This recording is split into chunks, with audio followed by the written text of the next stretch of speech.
Al-Anbiya 96 sampai 97 ayatnya. A'udzu billahi minasyaitonir rajim. Hatta idza futihat Ya'juj wa Ma'juj hum min kulli hadabin yansilun waqtarabal wa'dul haqq fa idza hiya syakhisatun absarul ladzina kafaru ya wailana qad kunna fi ghaflatin min hadza bal kunna zalimin.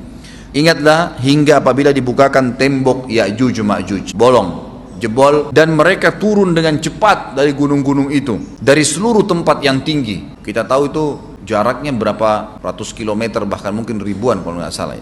Semuanya itu akan dipenuhi Ya'juj Ma'juj, dan telah dekatlah, kalau sudah terjadi itu, kedatangan janji yang benar, maksudnya hari kebangkitan. Maka tiba-tiba terbelalaklah mata orang-orang kafir. Mereka berkata, aduhai celaka kami, sesungguhnya kami dalam kelalaian tentang ini, bahkan kami adalah orang-orang yang zalim. Kenapa? Karena Ya'juj Ma'juj tidak lihat apakah kafir atau beriman. Mereka tidak butuh, bukan seperti Dajjal ya. Dajjal butuh jadi pengikutnya, oke aman. Ini enggak, siapa saja ditemuin dibunuh. Dia enggak pandang, enggak mau tanya kamu dari suku mana, kamu agama apa, tidak dipandang.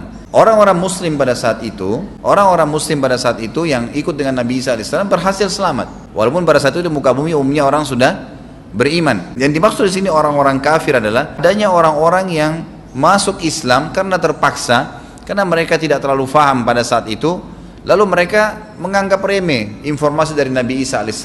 Maka mereka terbelalak matanya karena dibunuh oleh Ya'juj Ma'juj. Kata Nabi SAW di dalam hadis sahih riwayat Imam Bukhari, bahwasanya Ya'juj Ma'juj akan membunuh siapapun yang mereka temui. Bahkan pada saat mereka sudah merasa menguasai bumi, mereka melepaskan anak-anak panah mereka ke langit. Lalu Allah menurunkan anak-anak panah mereka sebagai fitnah, dipenuhi dengan darah. Maka mereka berkata, qatalna man fil ardi wa qatalna man fis sama.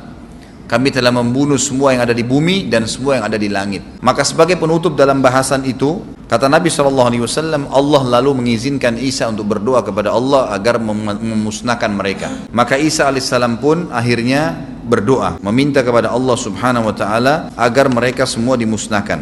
Maka pada saat itu pun Allah Subhanahu Wa Taala menurunkan kepada mereka hama. Sebagian hadis menyebutkan serangga kecil seperti cacing, banyak sekali yang menimpa tubuh-tubuh mereka, setiap orang satu, dan itu membuat mereka mati, dan mereka mati seketika semuanya. Jadi secara bersamaan semuanya meninggal. Allahu a'lam waktu itu berapa ratus juta jumlah orang pada saat itu, tapi semuanya akan mati dan seluruh muka bumi dipenuhi dengan jasad mereka. Setelah itu Nabi Isa AS pun berdoa kepada Allah Subhanahu Wa Taala agar menghilangkan jasad-jasad mereka yang baunya sudah luar biasa waktu saat itu disebutkan dalam hadis. Maka Allah Subhanahu Wa Taala mengabulkan dan mengutus dari arah barat burung-burung yang namanya lehernya panjang dan pelatuk mulutnya besar, yang memegang setiap jasad Ya'juj diambil, diangkat, setiap orang satu burung. Bayangkan berapa banyak miliaran burung pada saat itu. Kita nggak tahu bagaimana, Allahu alam, tapi ini wahyu, penyampaian, informasi yang pasti.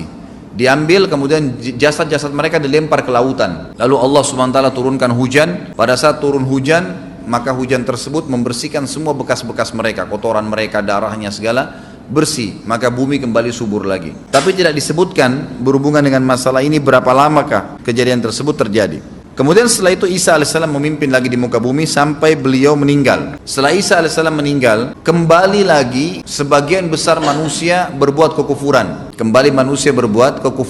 Mereka kembali lalai, nggak ada lagi pemimpinnya karena terlalu banyak orang pada saat itu, maka ada yang kufur lagi.